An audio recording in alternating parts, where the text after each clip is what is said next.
सोचो आप एक स्कूल कैंटीन में गए हो और आप एक्सपेक्ट कर रहे हो कि वहाँ फ्रूट्स, दूध या हेल्दी स्नैक्स मिलेंगे, लेकिन सामने रैक्स पर सिर्फ चिप्स के पैकेट, कोल्ड ड्रिंक्स की बॉटल्स और इंस्टेंट नूडल्स दिखते हैं। और ये सिर्फ एक स्कूल की बात नहीं है। आज दुनिया भर के कई स्कूल्स इंक्लूडिंग इंडिया इसी पिक्चर को दिखाते हैं। यूनिसेफ की नई चाइल्ड न्यूट्रिशन रिपोर्ट 2025 यही दर्शाती है कि आज के बच्चे अनहेल्दी फूड से घिर चुके हैं, जिससे उनका हेल्दी ग्रो करना मुश्किल हो गया है। रिपोर्ट का सबसे ज्यादा शॉकिंग पॉइंट यह है कि आज 5 से 19 साल के हर 5 में से एक बच्चा ओवरवेट है, और ये नंबर बहुत तेजी से बढ़ रहा है। पहली बार हिस्ट्री में बच्चों में ओबेसिटी का लेवल अंडरवेट से ज्यादा हो गया है। सोचिए, जहां पहले डेवलपिंग कंट्रीज का मेन कंसर्न अंडर न्यूट्रिशन था, अब वही कंट्रीज जंक फूड की वजह से ओबेसिटी के थ्रेट का सामना कर रही हैं। सबसे बड़ी प्रॉब्लम यह है कि ओबेसिटी को रिवर्स करना अंडर न्यूट्रिशन से भी ज़्यादा मुश्किल होता है, और ये आगे चलकर डायबिटीज़, हार्ट डिजीज़ और कुछ कैंसर्स जैसे सीरियस हेल्थ प्रॉब्लम्स का रीज़न बन सकता है। अब सवाल है, ये सब हो क्यों रहा है? इसका सबसे बड़ा कल्प्रिट है अल्ट्रा प्रोसेस्ड फूड्स। ये वही पैकेज्ड आइटम्स होते हैं, जैसे sugary drinks, chips, biscuits, instant noodles या एक्स्ट्रा शुगर वाले सीरियल्स। ये सस्ते होते हैं, टेस्ट में अट्रैक्टिव होते हैं, और इनका मार्केटिंग बहुत एग्रेसिव होता है। बच्चों को हर तरफ एड्स दिखते हैं, कार्टून कैरेक्टर्स कोल्ड ड्रिंक के कैन के साथ या कलरफुल चिप्स के पैकेट के साथ, जो इन्हें हार्मलेस और फन दिखाते हैं। रियलिटी ये है कि इन प्रोडक्ट्स में नमक, शुगर और अनहेल्दी फैट्स इतने ज़्यादा होते हैं कि हेल्थ को धीरे धीरे खोखला कर देते हैं।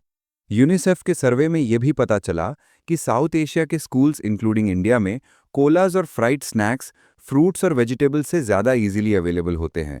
और भी बुरा यह है कि गरीब एरियाज़ के बच्चों को अनहेल्दी फूड ज़्यादा दिखते हैं as compared to rich neighbourhoods. India की सिचुएशन भी इसी ट्रेंड को मिरर करती है। एनएफएचएस के डेटा के हिसाब से अंडर 5 ओवरवेट ओबीज बच्चे का परसेंटेज 1.5% से बढ़कर 3.4% हो गया है। एडोलेसेंस में तो और ज़्यादा जंप दिखा। लड़कों में ओबेसिटी लगभग 3 गुना बढ़ी एनएफएचएस 3 से एनएफएचएस 5 के बीच। अगर ऐसा ही चलता रहा तो 2030 तक इंडिया में लगभग 2.7 करोड़ ओवरवेट ओबीज बच्चे और एडोलेसेंट्स होंगे, जो कि ग्लोबल बर्डन का 11% होगा। इसको समझने के लिए एक एग्जाम्पल लो, ये नंबर ऑस्ट्रेलिया की पूरी पॉपुलेशन से भी ज़्यादा होगा। रीजंस क्लियरली समझ आते हैं। हमारी ट्रेडिशनल इंडियन डाइट्स जैसे फ्रेश सब्जी, पल्सेस, चावल और रोटी को धीरे धीरे पैकेज स्नैक्स और फिजी ड्रिंक्स रिप्लेस कर रहे हैं। सिर्फ 2006 में जहां अल्ट्रा प्रोसेस्ड फूड्स का सेल $1 बिलियन से भी कम था, 2019 में ये नंबर $38 बिलियन तक पहुंच गया। और ये जंप सिर्फ सुपरमार्केट्स और स्टोर्स की वजह से नहीं, बल्कि एग्रेसिव एडवर्टाइजिंग भी इसका बड़ा ड्राइवर है। साथ ही मॉडर्न लाइफस्टाइल, बच्चे प्लेग्राउंड्स की जगह स्क्रीन्स पर ज़्यादा वक्त बिताते हैं, फिजिकल एक्टिविटी कम हो गई है और पढ़ाई का प्रेशर ज़्यादा है। ये सब मिलकर एक परफेक्ट स्टॉर्म क्रिएट कर रहे हैं ओबेसिटी के लिए।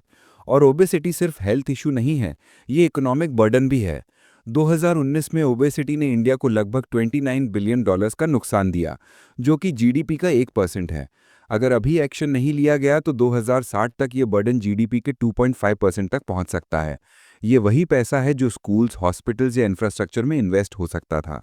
इसके अलावा आज इंडिया के 56% डिजीजेस डायरेक्टली अनहेल्दी डाइट से लिंक्ड हैं। इसका मतलब हमारे खाने के चॉइसेस हमारा कल डिसाइड कर रहे हैं। सरकार भी इस पर काम कर रही है। फिट इंडिया मूवमेंट और ईट राइट इंडिया कैंपेन्स लोगों को हेल्दी लाइफस्टाइल के लिए मोटिवेट करते हैं। पोषण अभियान मैल न्यूट्रिशन को टैकल करता है, और स्टॉप ओबेसिटी कैंपेन फैमिलीज को छोटे स्टेप्स लेने के लिए एनकरेज करता है, जैसे सिर्फ 10% कम तेल यूज करना। इंडिया तो यूएचओ की बेस्ट प्रैक्टिस फॉलो करने वाला पहला लोअर मिडिल इनकम कंट्री भी बन गया है, जहां ट्रांस फैट्स को लिमिट कर दिया गया है। लेकिन चैलेंजेस अभी भी हैं। फूड लेबलिंग सिस्टम, जिसे इंडियन न्यूट्रिशन रेटिंग कहते हैं, वो फूड्स को स्टार्स देता है, फ्रॉम हाफ स्टार यानी लीस्ट हेल्दी टू 5 स्टार यानी कि हेल्दीएस्ट। प्रॉब्लम यह है कि हाई शुगर और हाई फैट वाले प्रोडक्ट्स भी 2-3 स्टार्स ले लेते हैं, जिससे कंज्यूमर्स कंफ्यूज हो जाते हैं कि ये हेल्दी इनफ है। एक्सपर्ट्स कहते हैं कि चिले जैसे हाई इन शुगर या high in salt black warning labels India में भी लगने चाहिए।